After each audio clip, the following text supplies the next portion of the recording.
Querido ouvinte, queremos lhe falar hoje sobre o tema Plano Arrojado de Resgate.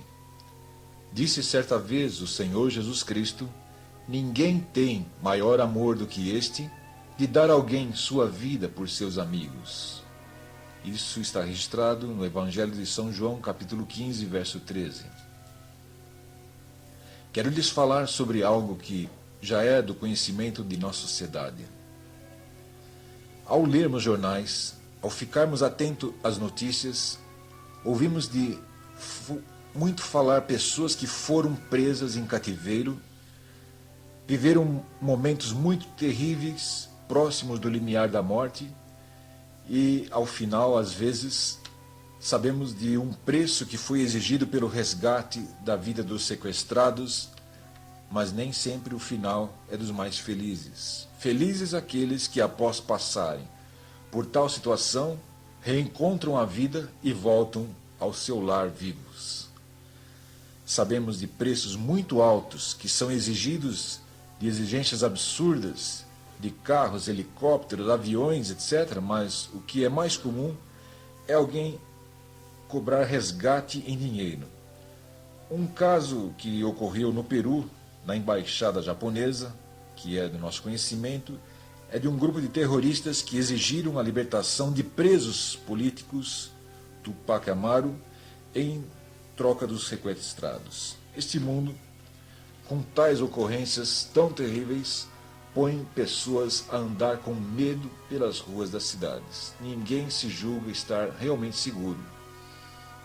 Durante as Olimpíadas de Munique, na Alemanha, no ano de 1972, soubemos que vários esportistas judeus foram sequestrados e mortos. Houve uma tentativa de resgate das mãos dos sequestradores, mas esta falhou e no momento da ação um terrorista soltou uma granada dentro de um helicóptero cheio de pessoas, a granada explodiu e todos que estavam ali dentro morreram. O mundo lamentou o fato. De qualquer maneira, qualquer que seja o fim dessas coisas, a experiência é algo desagradável e traumática. Em alguns casos, as vítimas ficam encerradas em cubículos subterrâneos, sem muita ventilação, e passam dias como que enterradas vivas, aguardando que no final possam ser resgatadas sãs e salvas. Ao saírem dali, choram de emoção, pois veem que a vida que estava já escapando das suas mãos foi então recobrada. As nossas vidas são muito frágeis, na verdade, passageiras, e quaisquer ameaças podem levá-las ao cativeiro. Em Munique, em 1972, esportistas campeões, homens fortíssimos, foram mortos como se fossem meros animais de abate.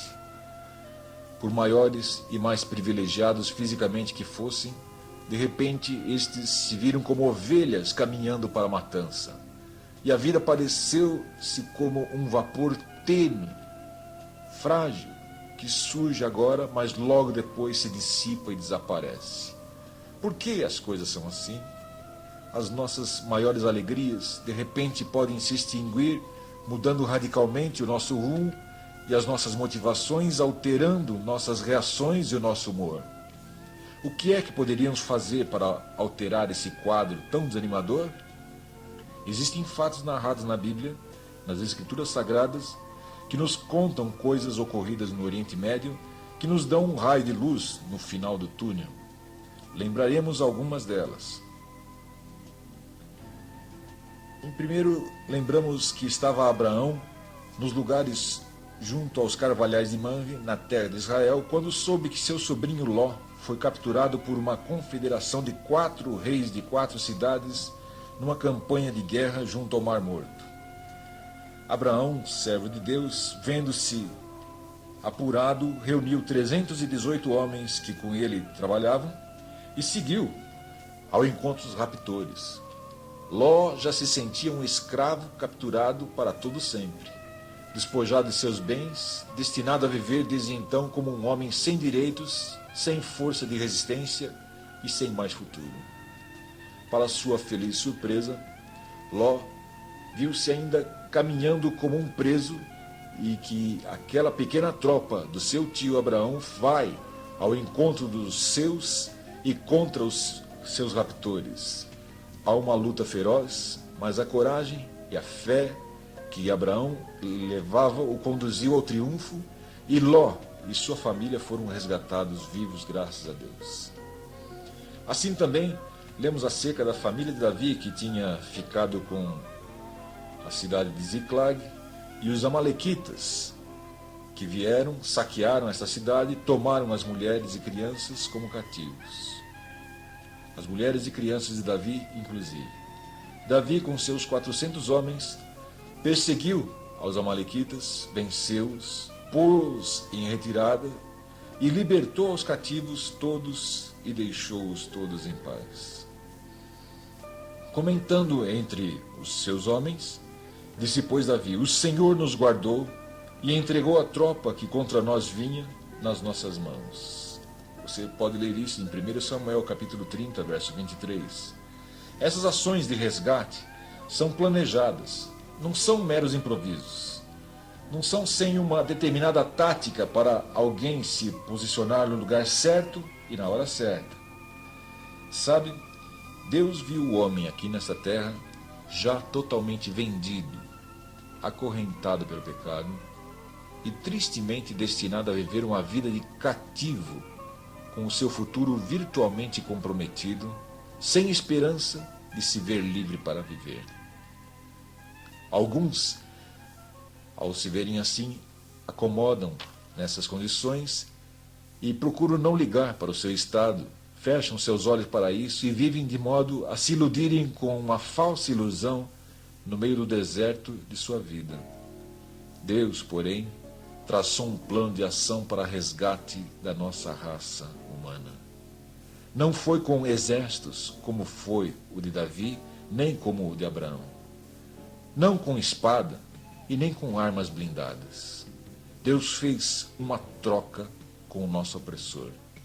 Ele mesmo, na pessoa de seu Filho, Jesus, viria a este mundo que está comprometido pelo pecado.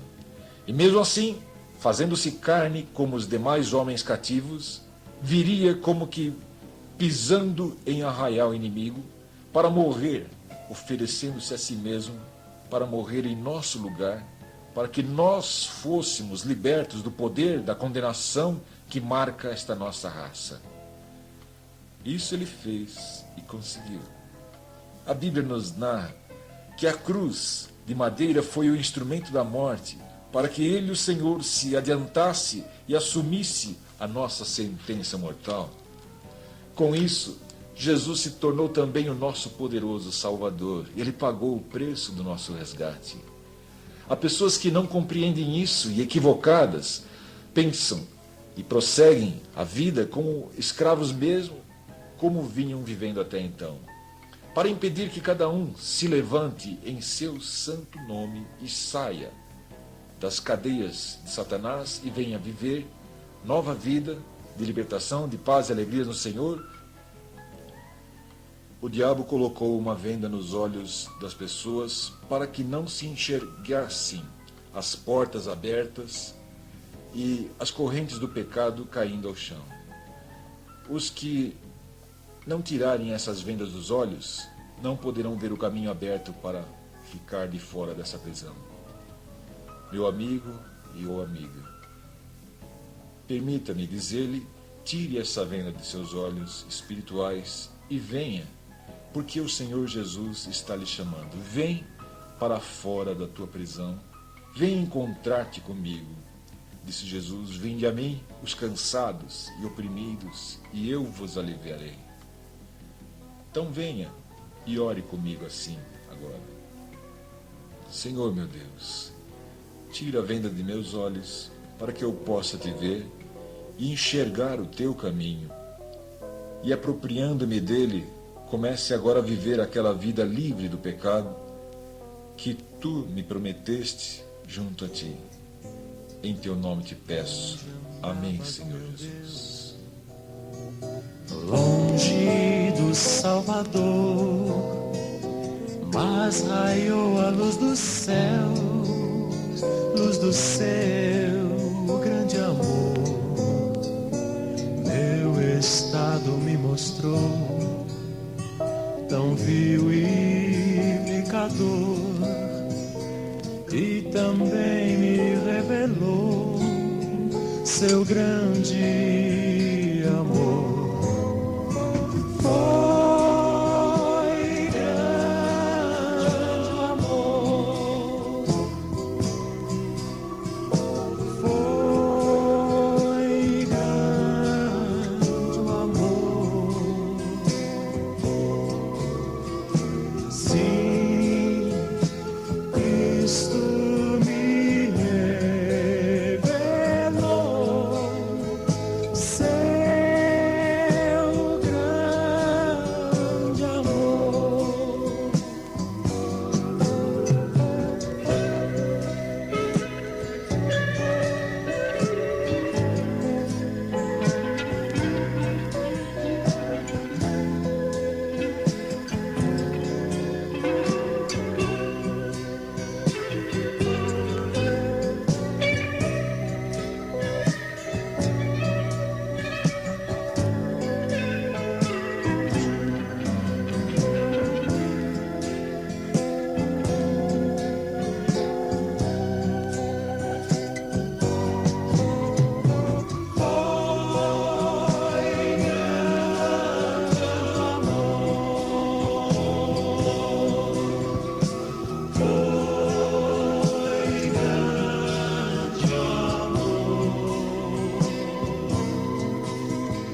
Sim, Cristo me revelou seu grande amor. Perto agora estou de Deus, perto do Salvador, perto assim também dos seus, pelo seu grande amor. É Jesus, amigo meu, cheio de compaixão, sua morte já me deu a salvação.